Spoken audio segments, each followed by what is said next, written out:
Olá pessoal, meu nome é André Lafayette, eu sou professor e coordenador de Clínica Médica do grupo Eu Médico Residente. Nosso Aprendendo com Questões de hoje, nós vamos discutir as urgências oncológicas, as 5 principais urgências oncológicas abordadas em provas. E aqui, cuidado, urgência oncológica não é um assunto exclusivo do oncologista, ao contrário do que muita gente pensa. Qualquer médico clínico, cirurgião, vai lidar com pacientes em urgência oncológica e o oncologista nem sempre vai estar disponível para discutir com a gente. Então a gente precisa saber manejar estes pacientes. Então vamos começar as nossas urgências oncológicas de maior importância para a prova. Trago uma questão para vocês, uma questão da Universidade Federal de Sergipe, 2019, acesso direto. Pause um pouco, tentem responder, que a gente vai trazer alguns conceitos da principal urgência oncológica da prática clínica e da prova, que é a neutropenia febril. Neutropenia febril, neutropenia mais febre. Simples assim, porém a gente tem alguns nuances. Por exemplo, febre a gente vai definir por uma temperatura oral maior ou igual do que 38,3, ou então a temperatura maior ou igual do que 38 graus por mais de 1 hora. No Brasil, como a gente não utiliza a temperatura oral, a gente utiliza mais a temperatura axilar, que é 0,5 pontos menor do que a oral, a gente vai considerar febre a partir de 37,8. Mas para fins de prática clínica e de prova, neutropenia com febre, independente da temperatura, é neutropenia febril. Definição de neutropenia, pessoal, é quando a gente tem uma quantidade de neutrófilo polimorfo nuclear mais bastões, prestem atenção que bastões também entram nessa contagem, menor do que 500 ou menor do que 1.000, com previsão de queda nas próximas 48 horas. A neutropenia se dá por uma invasão tumoral da medula óssea, esse é o mecanismo menos frequente.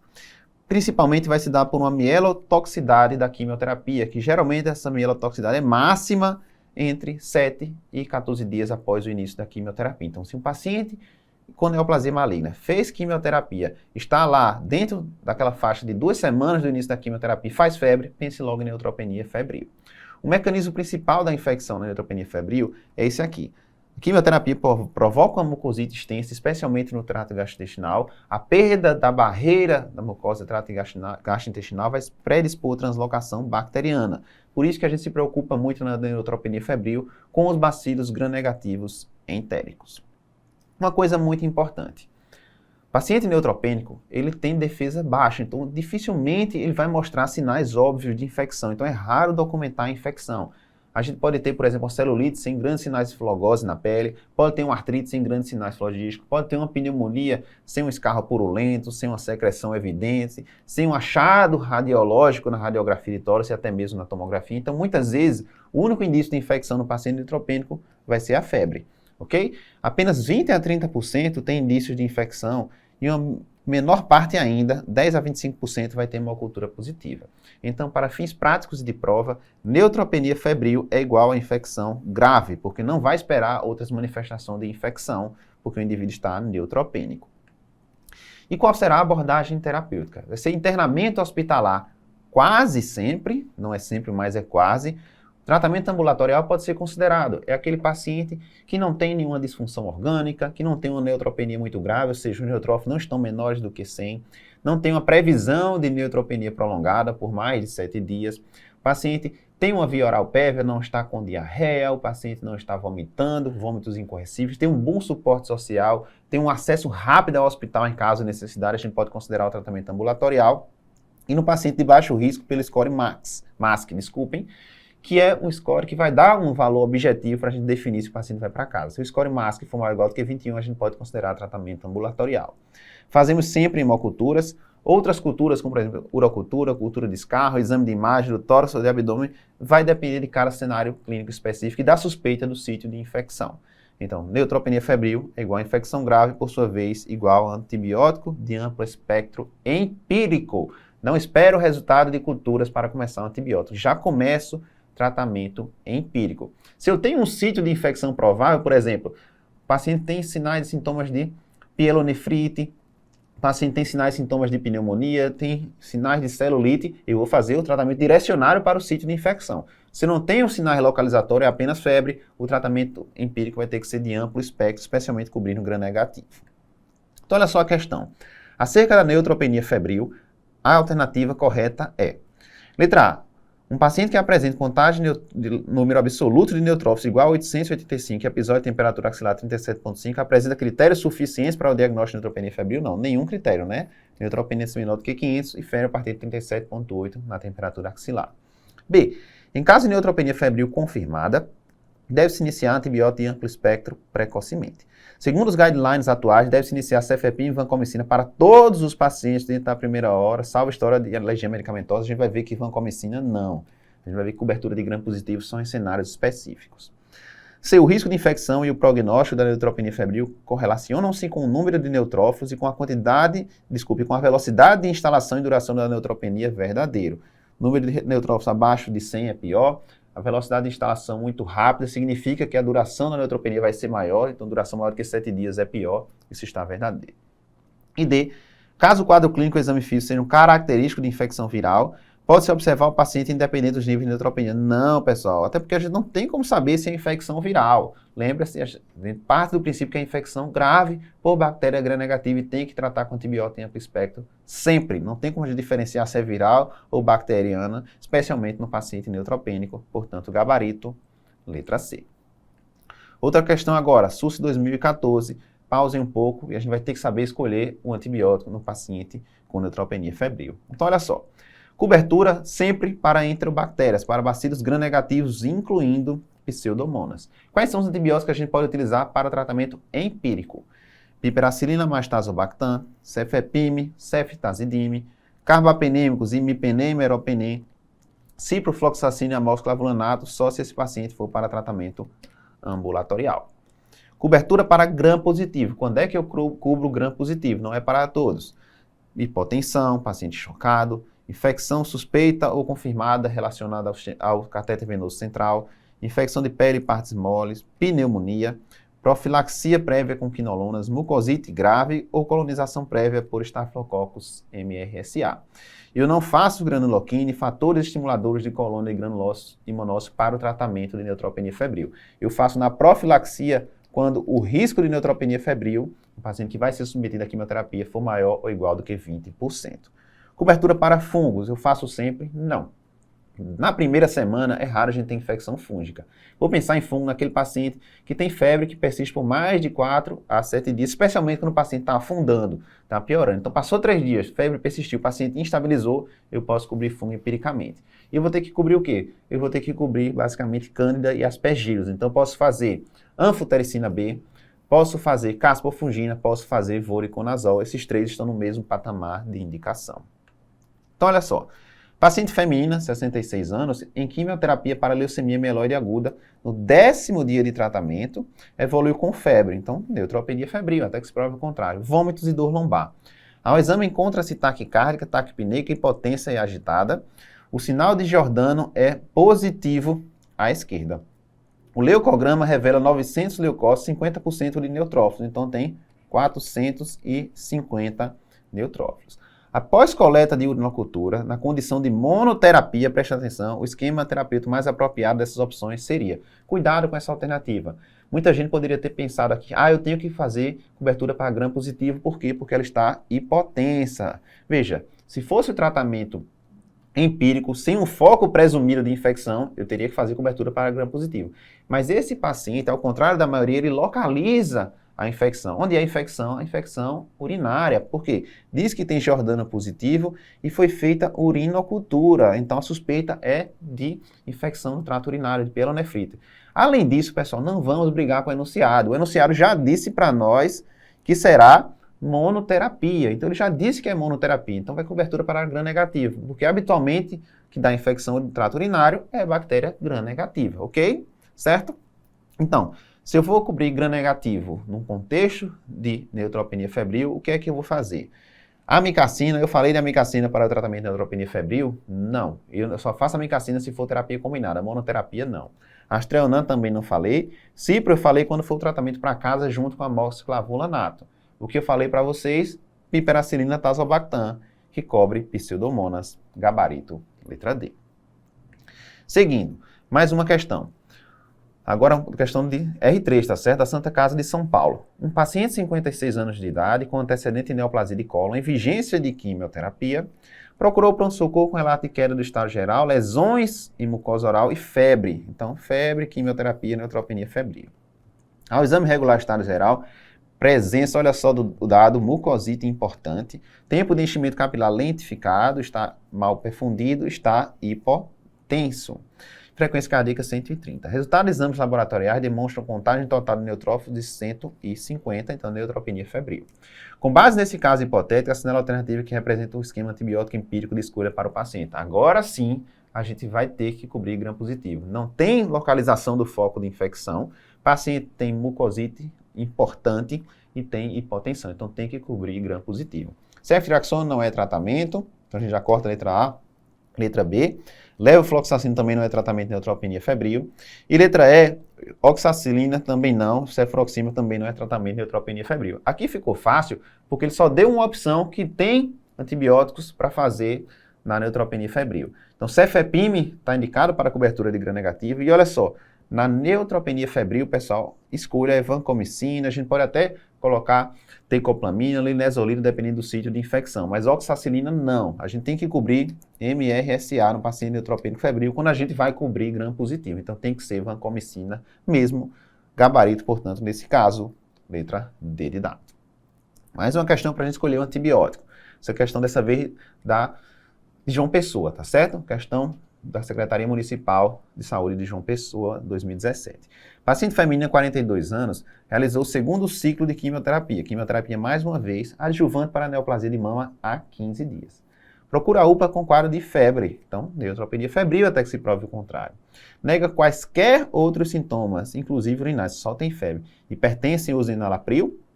Ao exame físico, bom estado geral, olha só. Eupneica, orientada, febril. Pressão ok, não está taquicárdica, não está taquipneica, sem alterações ao exame físico.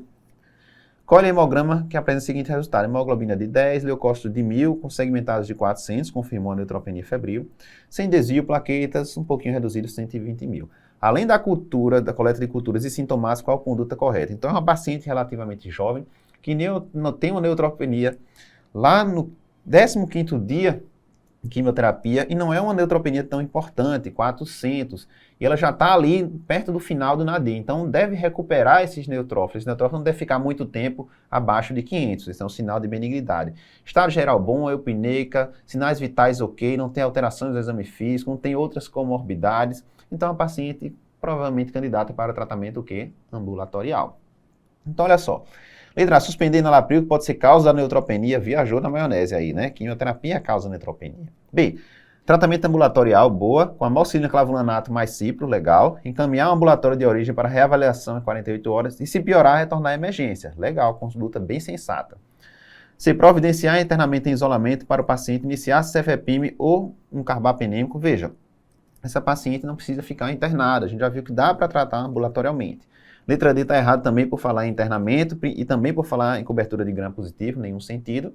E letra E está mais errada ainda, porque além de cobrir gram negativo e gram positivo, ele ainda colocou para fazer cobertura antifúngica. Pelo amor de Deus, que exagero imenso. Essa paciente dá sim para ir para casa. Gabarito, letra B. Ok? Vamos falar agora sobre outra urgência oncológica. Vamos falar da síndrome da veia cava superior. A veia cava fica lá no mediastino e ela tem a parede fina e as pressões venosas elas são baixas. Então, geralmente a síndrome da veia cava superior vai ser por uma compressão extrínseca dessa veia cava e em 60 a 85% dos casos é por câncer no mediastino. Pode ter causas benignas? Pode. Como geralmente é por um câncer no mediastino, síndrome da veia cava superior é um sinal de pior prognóstico. A sobrevida costuma ser de apenas 6 a 8 meses. O indivíduo não morre da síndrome da veia cava, geralmente, mas morre da doença neoplásica maligna avançada. Quais são as principais causas? Câncer de pulmão ganha de longe. Temos também linfoma não Hodgkin, causas benignas, mediastinite fibrosante e trombose de veia cava superior, especialmente quando relacionada a acesso venoso central. Como é o quadro clínico? O indivíduo vai ter uma diminuição da drenagem venosa da porção superior do corpo. Então faz edema facial, edema de membros superiores, pletora facial, distensão venosa na face anterior do tórax. O indivíduo pode ter hipertensão intracraniana, cefaleia, pode ter congestão das vias aéreas superiores, levando a tosse. Em casos mais extremos, ele pode fazer estridor e rebaixamento do nível de consciência. Hoje em dia, não se acredita que a síndrome da veia cava superior seja de fato uma emergência oncológica. Hoje em dia, recomenda-se que o indivíduo obtenha um estudo histopatológico para identificar qual é o tipo de câncer antes de definir o tratamento. Então, sempre se recomenda hoje em dia obter o histopatológico, certo? Lembrando que o diagnóstico costuma ser clínico, mas a gente pode contar com o auxílio da tomografia com contraste. Tratamento vai depender muito do subtipo histológico, mas um tratamento geral para todos os indivíduos seria cabeceira do leito elevada para diminuir hipertensão intracraniana e facilitar o retorno venoso por gravidade, diuréticos e corticoides controverso, corticoide, cuidado que esse for linfoma pode atrapalhar na identificação do tipo de linfoma no histopatológico. O tratamento será químio ou radioterapia, dependendo do subtipo histológico. Se for um tipo histológico sensível a químio, faz químio, se for mais sensível a rádio, faz rádio. Naqueles pacientes graves, com risco iminente de vida, como por exemplo, evoluindo com estridor, rebaixamento de consciência, a gente pode colocar um stent endovascular, abrir a veia cava, tirar o paciente daquele risco imediato e depois proceder ao estudo histopatológico. Ok? Então, olha só. Questão SUS Bahia 2019, acesso direto, questão aberta. Paciente de sexo masculino, 65 anos de idade, hipertenso e tabagista, 60 maços ano, olha só. Vem encaminhado da UBS por apresentar 3 meses, tosse seca, pletora facial e edema de membros superiores. Relata ainda 3 episódios sincopais no último mês após acesso de tosse. Ao exame físico apresenta bom estado geral, pletórico, turgência jugular bilateral, muro vesicular, tá certo, sem anormalidades, bolhas rítmicas normofonéticas em 2 tempos. Abdômen sem alterações, edema de membros superiores, tombo de crânio demonstra lesão expansiva intracraniana. Então o paciente provavelmente tem o que, pessoal? Se é um paciente grande tabagista, deve ter feito uma neoplasia de pulmão. E olha só, a radiografia de tórax apresenta imagem mostrada a seguir. E de acordo com o quadro descrito, o que é que esse paciente tem? Então, na imagem, a gente vê uma massa no mediastino do paciente, que é um grande tabagista. Então, esse paciente deve ter um câncer de pulmão, que já tem metástase para o sistema nervoso central, já tem uma lesão expansiva intracraniana. E esse paciente tem um padrão clássico de síndrome da veia cava superior, cuja principal etiologia é o câncer de pulmão. Então, indica a fisiopatologia dos sintomas apresentados pelo paciente, mencionando a estrutura mais provavelmente acometida. Olha só, obstrução da veia cava superior, então a gente vai ter aumento da pressão por obstrução da veia cava, compressão extrínseca da veia cava superior, compressão da veia cava superior, síndrome da veia cava superior, qualquer dessas alternativas está correta. Cite um achado da radiografia de tórax. Uma massa pulmonar em lobo superior direito, uma massa pulmonar direita, uma paucidade pulmonar direita que está comprimindo a veia cava, provavelmente um câncer de pulmão. Considerando o diagnóstico etiológico mais provável, indica o tratamento mais apropriado para o paciente. Quimioterapia e radioterapia são os tratamentos de escolha, por se tratar muito provavelmente de um câncer de pulmão. Você poderia mencionar cabeceira do leito elevada, diuréticos, poderia, também estaria correto, mas teria que fazer quimio e radioterapia, ou só quimioterapia, ou só radioterapia, a depender do achado histopatológico, depender do subtipo de câncer de pulmão. Ok? Mais uma questão agora, SUS São Paulo 2022, acesso direto. Pause um pouco, tentem responder que a gente vai falar sobre outra urgência oncológica. Vamos falar sobre a síndrome da lise tumoral. Geralmente a manifestação clínica é com insuficiência renal aguda após quimioterapia. Qual o objetivo da quimioterapia, pessoal? Destruir as células tumorais. Quando a gente tem uma quimioterapia muito efetiva, especialmente quando é um tumor com uma grande carga tumoral, a gente vai ter muita destruição celular de uma vez só. E essas células vão liberar o seu conteúdo no sangue. Qual o conteúdo das células? Fosfato, vai liberar também cálcio, vai liberar ácido úrico, que faz parte da composição das bases nitrogenadas do nosso DNA e RNA. Então a gente tem os critérios diagnósticos de Cairo Bishop para a gente definir o paciente com lise tumoral. Critério laboratorial a gente precisa ter 2. O aumento do ácido úrico, maior do que 8, hipercalemia, potássio maior do que 6, hiperfosfatemia, fósforo maior do que 4,5. Isso tudo é liberado do intracelular. E o cálcio vai estar baixo. Por quê? Porque o cálcio que está lá no sangue vai se ligar ao excesso de potássio, então o potássio vai quelar o cálcio e o cálcio vai diminuir o seu valor. Então a gente tem aumento de ácido úrico, aumento de potássio, aumento de fósforo e queda do cálcio. Quando a gente tem a síndrome de lise tumoral laboratorial, mais um critério clínico, a gente diz que tem a lise tumoral clínica. Quais são os critérios clínicos? Insuficiência renal, aumento da creatinina em pelo menos 50%, arritmia, morte súbita ou então convulsão. Principais causas, pessoal, são os tumores de alto turnover. Então, geralmente os tumores hematológicos, como LLA, LMA, os linfomas de alto grau, como linfoma de Burkitt, linfoma linfoblástico. Podemos ter lise tumoral espontânea? Pode, mas geralmente é após quimioterapia. O manejo, prevenção, é com hidratação vigorosa, então esse paciente tem que fazer muita hidratação. E podemos fazer o halopurinol nos pacientes de médio risco, é um inibidor da xantina inoxidase, vai diminuir a produção de ácido úrico. Em casos de mais alto risco, a gente pode fazer rasburicase, que é uma enzima recombinante, a gente não tem no nosso organismo. E a rasburicase, porque ela é melhor que o halopurinol. O halopurinol só atua diminuindo a produção de ácido úrico. O ácido úrico já formado, a gente não tem o que fazer com o halopurinol. Mas a rasburicase, ela degrada o ácido úrico já formado. Então, os pacientes de mais alto risco é a escolha, mas é pouco disponível, que é muito cara. A alcalinização da urina é controversa. A gente vai considerar se é acidose metabólica, mas alguns autores nem recomendam mais. Seguindo para a questão. Um jovem de 22 anos de idade que iniciou o tratamento quimioterápico para o controle de um linfoma de alto grau, linfoma de Burkitt, tendo diminuição importante da ingesta de líquido e alimentos. 5 dias após a última infusão, começou a apresentar diminuição do volume urinário de maneira importante e quadro convulsivo, olha só, que motivou a busca pelo serviço de emergência. Na avaliação laboratorial apresentava sódio 142, não é a causa da convulsão, potássio alto, hipercalemia, mas hipercalemia não causa convulsão, cálcio corrigido bem baixinho, de 6,1, hipocalcemia pode sim causar convulsão. CPK elevada, ureia um pouco elevada, creatinina bastante elevada, de 4.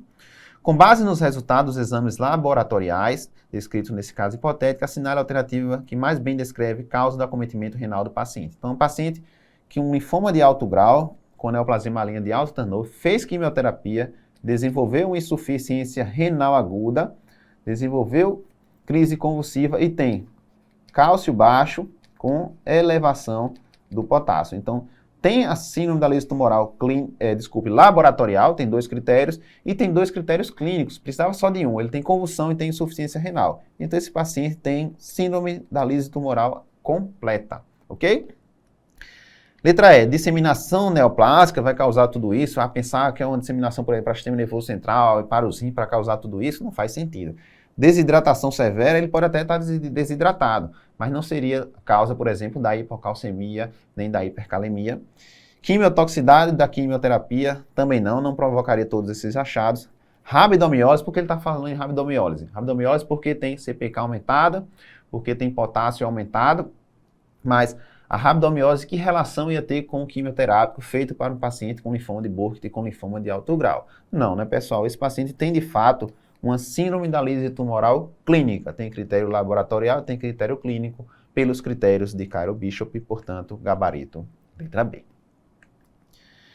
Mais uma questão aqui pra gente. A Santa Casa Misericórdia de Belo Horizonte, 2022. Pausem um pouco, tentem responder, que a gente vai falar sobre outra urgência oncológica. Vamos falar sobre a hipercalcemia. A hipercalcemia relacionada ao câncer, o que é que a gente vai ter? Via de regra, cálcio aumentado, obviamente, o PTH costuma estar baixo, porque o principal mecanismo, pessoal, da hipercalcemia relacionada à neoplasia maligna é a hipercalcemia dita humoral, a hipercalcemia humoral do câncer. Está relacionada à secreção de um hormônio PTH relacionado, é um hormônio relacionado ao PTH, o PTH simile. Então, quando a gente dosa o PTH por feedback negativo, esse PTH vai estar baixo. Esse hormônio relacionado, o PTH simile, ele não é dosado pelos meios de dosagem normais do PTH, ok? As principais causas são câncer de mama, câncer de pulmão, pâncreas, endométrio, câncer renal. Lembrar que o câncer é a causa mais comum de hipercalcemia grave, ou então de hipercalcemia hospital. Se eu tenho um paciente hospitalizado, faz hipercalcemia, eu penso em relacionado ao câncer. Quando é um paciente de ambulatório com hipercalcemia, geralmente eu penso no hiperparatireoidismo primário. Outra causa é a hipercalcemia osteolítica local. Então, eu tenho grande quantidade de metástases, lembrando que na humoral eu não preciso ter metástases, tá certo? É pela secreção desse hormônio relacionado ao PTH. Já na hipercalcemia osteolítica local, geralmente o paciente vai ter metástase, muita metástase óssea, vai levar a secreção de algumas citocinas que vai aumentar a osteólise, responsável por 15 a 20% dos casos.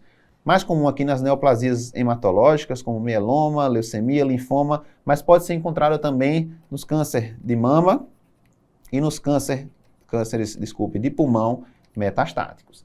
Uma terceira causa, a menos frequente, é por uma produção aumentada de 1,2,25 vitamina D ou calcitriol. A gente encontra isso mais nas doenças granulomatosas, como sarcoidose, tuberculose, e pode aparecer em alguns linfomas e na neoplasia de ovário, como por exemplo de germinoma.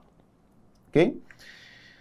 Lembrar ainda que intoxicação por vitamina D, uso de hidroclorotiazida, de lítio e imobilização prolongada também podem contribuir com a hipercalcemia relacionada ao câncer por outros mecanismos, obviamente. Então, crise hipercalcêmica. A gente pode distinguir a hipercalcemia em leve, moderada, quando ele é de 12 a 14, grave, maior do que 14. Se o indivíduo tem hipercalcemia grave, maior do que 13, 14, vai variar de acordo com a literatura. Ou então, se tiver hipercalcemia sintomática, eu tenho que tratar como crise hipercalcêmica. Quais são os sintomas habituais? Náuseas, vômitos, constipação, anorexia, poliúria. Esse paciente hipercalcêmico, com crise hipercalcêmica, via de regra, está desidratado, porque a hipercalcemia provoca o diabetes insípidos nefrogênico. Posso ter hipertensão, bloqueio AV de primeiro grau, encurtamento do intervalo QT, alteração do sistema nervoso central e, costumeiramente, eu tenho insuficiência renal aguda. Se via de regra esse paciente está desidratado, o primeiro tratamento, o mais importante na crise hipercalcêmica é esse aqui, ó, é a hidratação. É a primeira medida que a gente tem que lançar a mão. E a gente costuma hidratar bastante, certo? Então, esse paciente que tem hipercalcemia costuma ter vômitos, poliúria, desidratação. Então, eu hidrato rapidamente esse paciente, hidrato bem, de forma bem generosa. Furosemida é muito controverso o seu uso. Ele baixa o cálcio, baixa. Porém, se o paciente ainda está desidratado, ele pode desidratar ainda mais, piorar a função renal e, de forma contraditória, aumentar o cálcio. Então, a gente só pensa em furosemida após hidratação. Então, em furosemida, basicamente, é o paciente que está hipervolêmico. Outras opções que a gente tem, o bifosfonato, eles inibem a reabsorção óssea. O ácido zoledrônico, o pamidronato, geralmente ele demora 2 a 3 dias para fazer efeito e a sua duração de efeito pode variar de 20 a até 40 dias. Calcitonina, antagonista do PTH, tem um início de ação muito rápido. Dessas drogas é o que tem início de ação mais rápido. Já tem um início de ação com 2 a 6 horas, porém dura pouco tempo. Os calcimiméticos vão imitar o cálcio nos receptores, reduzindo a secreção de PTH, também pode ser uma opção.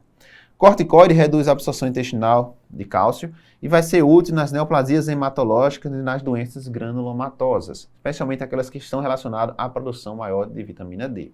Nos pacientes com hipercalcemia grave, especialmente com insuficiência renal, insuficiência cardíaca, que estão refratários à correção do cálcio, a gente pode lançar a mão da diálise. Ok? Então vamos lá. Questão de Santa Casa Misericórdia de BH. Um paciente com mieloma múltiplo, olha, neoplasia maligna, muito relacionada à hipercalcemia. Inclusive, hipercalcemia é um dos sinais clínicos de mieloma, recém-diagnosticado, mas ainda visto em tratamento. Da entrada no pronto-socorro com o seguinte quadro: rebaixamento do nível de consciência. Então, presta atenção na dica. Paciente com mieloma múltiplo, que tem alteração, como rebaixamento do nível de consciência, qualquer alteração do sistema nervoso central, primeira coisa que a gente vai pensar é hipercalcemia, certo? Dica importante de prova.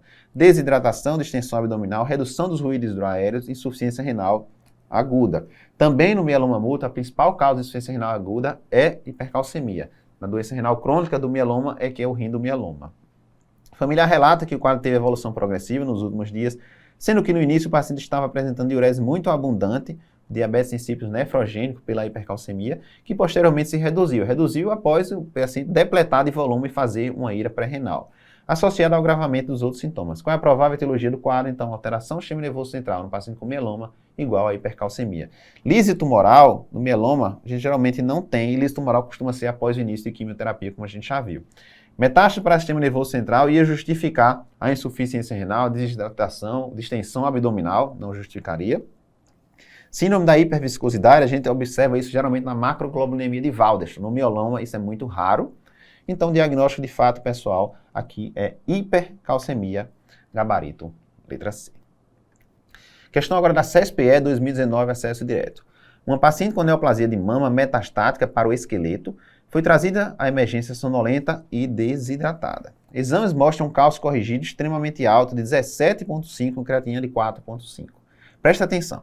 Qual das medidas abaixo promoveria a redução mais rápida dos níveis séricos de cálcio nesse caso? No caso, quando a paciente está desidratada com insuficiência renal. Ácido zoledrônico demora, não. Os bifosfonatos demoram 2 a 3 dias, não causam redução rápida. Cinacalcete também demora um pouquinho mais, demora algumas horas, 24 horas, geralmente também não. Furosemida, a furosemida provoca uma redução rápida dos níveis séricos de cálcio. Mas nesse caso a gente vai utilizar a furosemida num paciente desidratada com insuficiência renal, a gente não vai utilizar. Dexametasona não serve. Dexametasona é para os tumores hematológicos que geralmente cursam com hipercalcemia por uma hiperprodução de vitamina D. De fato, para este caso em específico, tratamento que vai baixar mais rápido os níveis séricos de cálcio e que a gente pode utilizar é a calcitonina, gabarito, portanto, letra E. Ok? Vamos para a nossa última urgência oncológica, a gente vai falar da síndrome de compressão medular. Preste atenção, o paciente tem síndrome de compressão medular geralmente é por uma metástase para a coluna vertebral. Mais comumente é para a coluna torácica, depois, em ordem de frequência, lombar e, por último, cervical. Preste atenção que se a gente tem uma doença metastática para a coluna vertebral, esses pacientes são pacientes graves, são pacientes com doença avançada de pior prognóstico. Principais causas: câncer de mama, câncer de pulmão, câncer de próstata, linfoma não Hodgkin e mieloma múltiplo. Então, síndrome de compressão medular, pessoal, já infere um prognóstico muito ruim. 2 a 5% dos cânceres terão síndrome de compressão medular. Pode ser a apresentação inicial em 20% dos casos dos pacientes que têm compressão medular. Então, em 80% dos casos, o paciente já tem o diagnóstico prévio do câncer e desenvolve a síndrome de compressão. Nos outros 20%, ele abre o quadro de câncer com a compressão medular.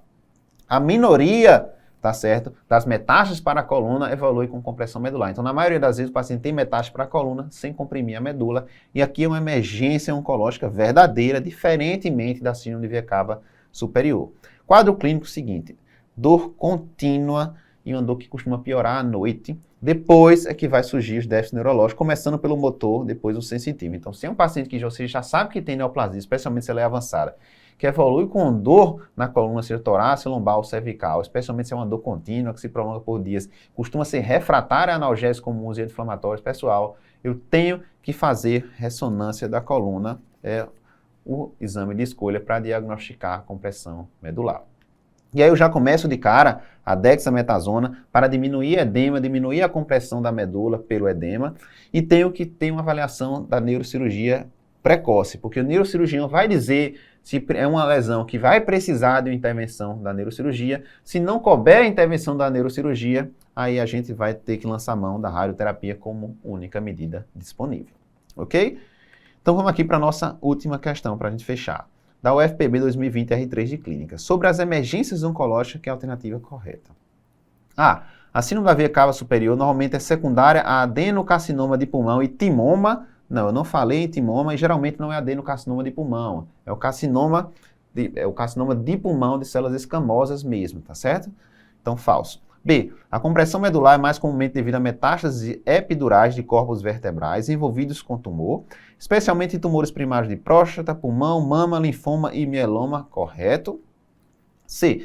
Derrames pleurais, bradicardia sinusal, pressão venosa jugular negativa, hepatomegalia cianose são achados físicos frequentes em pacientes com derrame pericárdico por câncer de pulmão. Não, se ele tem um derrame pericárdico extenso com tamponamento cardíaco, ele não vai fazer pressão jugular negativa, vai ter um aumento da pressão venosa jugular. Então isso aqui está falso.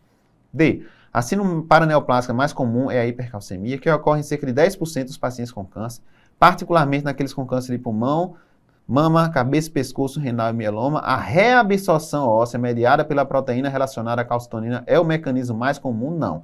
É a proteína relacionada ao quê? Ao PTH, olha a pegadinha. E na síndrome da lise tumoral, o aumento do ácido úrico, especialmente no contexto de acidose, pode se precipitar nos tubos renais e levar à insuficiência renal. Na mesma síndrome, a hipofosfatemia que leva à hipercalcemia é o contrário, a hiperfosfatemia que leva à hipocalcemia. Então, o erro está aqui no finalzinho da alternativa E. Gabarito, portanto, a única correta foi letra B. E era isso, pessoal, que a gente tinha para falar com vocês no nosso Aprendendo com Questões sobre Urgências Oncológicas.